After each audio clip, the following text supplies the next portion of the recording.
గిడుగురామూర్తి పంతులు గారు. ఈయన పుట్టినరోజే తెలుగు భాషా దినోత్సవం ఎందుకు జరుపుకుంటున్నాం, ఏమి కారణము, ఆయన ఏం చేసినాడనే విషయాలు కొన్ని ఈరోజు స్మరించుకుందాం. ఈయన ఆగస్టు 29వ తేదీ 1863 ఆగస్టు 29వ తేదీ పర్లాకిమిడి అనేటువంటి ఒక గ్రామంలో జన్మించడం అనేది జరిగింది. ఆయన అంతేకాదు 15 సంవత్సరాల వయసులోనే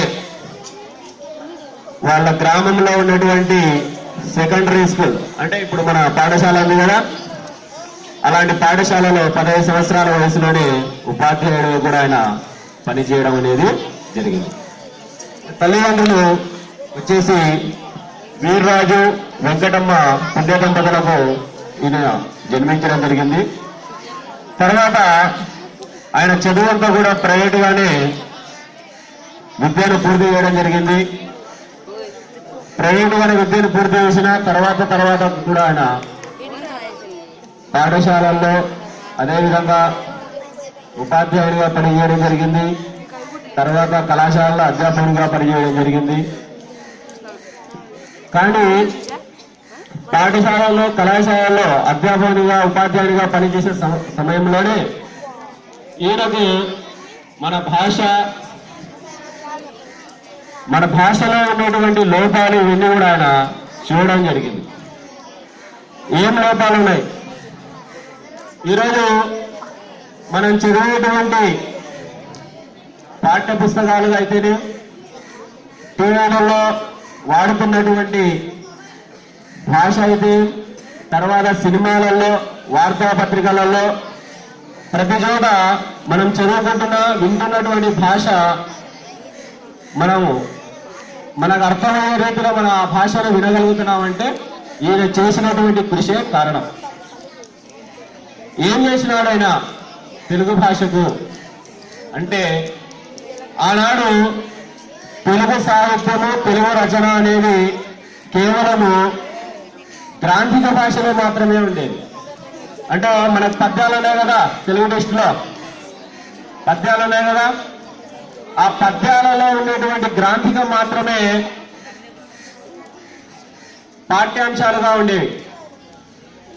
అదేవిధంగా ఎవరైనా రచనలు చేయాలి, పత్రికలు నడపాలి, పత్రికలలో భాష రాయాలి అంటే కేవలము గ్రాంధిక భాషలోనే రాయాలి. అంటే గ్రాంధిక భాష అనేది పద్యాలు మనం చదివిన అర్థమవుతాయా మనకు?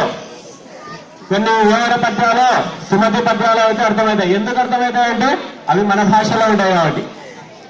అదే తిక్కన, ఎర్రన ఇలాంటి మహాకవులు రాసినటువంటి పద్యాలు ఉంటాయి, మహాభారత పద్యాలు, తర్వాత ప్రబంధ పద్యాలు, ఇలాంటి పద్యాలు చదివిన వెంటనే అర్థం చేసుకోగలుగుతావా?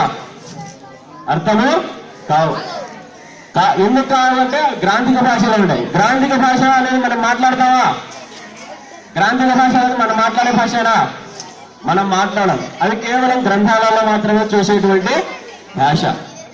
అలాంటి భాషలో చదువు చెప్పేవాళ్ళు. ఇప్పుడు ఈయన చదువుకునే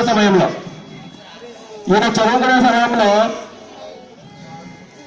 ఆ భాషలోనే చదువు చెప్పేవాళ్ళు కాబట్టి పిల్లలకు, చదువుకునేటువంటి విద్యార్థులకు ఆ చదువు అర్థమయ్యేది కాదు.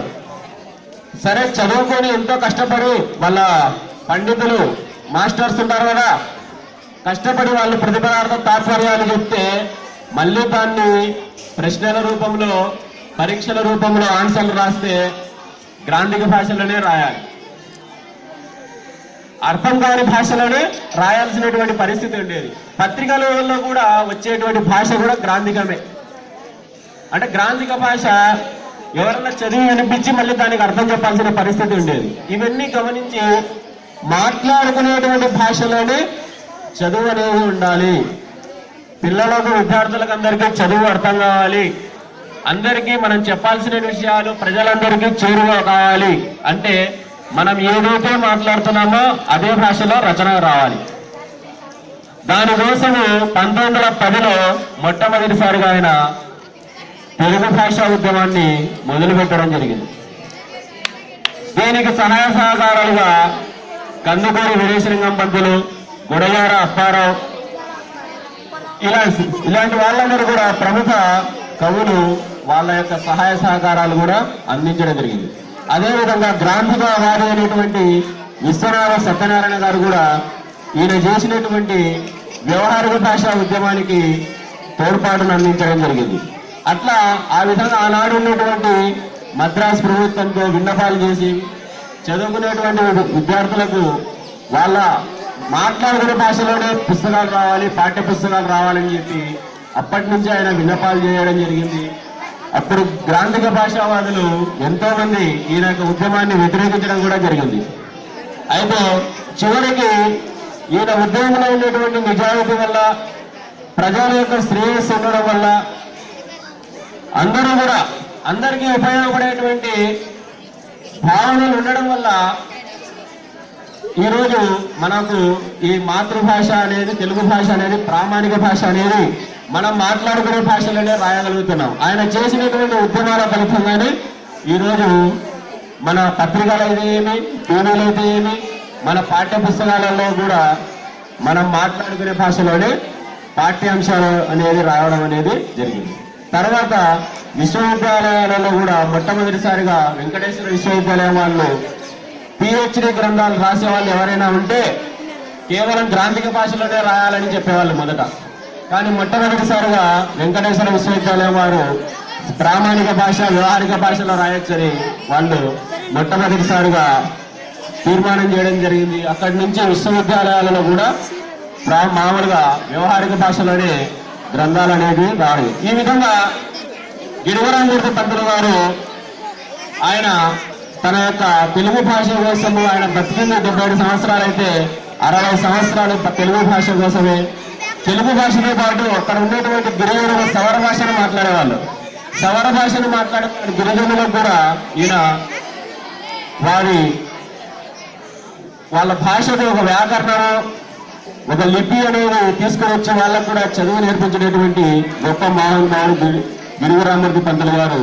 ఆయన్ని స్మరించుకొని ఆయన బాటలో నడుస్తూ మనము ఈనాడు మన తెలుగు భాష అనేది ఇంగ్లీష్ 27% మంది విద్యార్థులు మాత్రమే తెలుగు భాషను చదువుతున్నారు. మిగతా 8 కోట్ల మంది తెలుగు మాట్లాడే ప్రజలుంటే ఇక్కడ చదువుకునేటువంటి విద్యార్థులు 27% మంది మాత్రమే తెలుగు భాషలో, తెలుగు మాధ్యమంలో చదువుకుంటున్నారు. అంటే ఇంగ్లీష్ మీడియంలో విద్యార్థులందరూ చదవడం అనేది జరిగింది. గాంధీ లాంటి గొప్ప వ్యక్తులే విద్యార్థులకు మాతృభాషలోనే విద్యాభావన జరగాలి అని కోరుకోవడం జరిగింది. ఎందుకంటే మానసిక వికాసం అనేది మాతృభాషలోనే జరుగుతుంది. చెప్పిన విషయం సరైన రీతిలో అర్థం కావాలంటే మాతృభాషలోనే బోధన జరగాలని.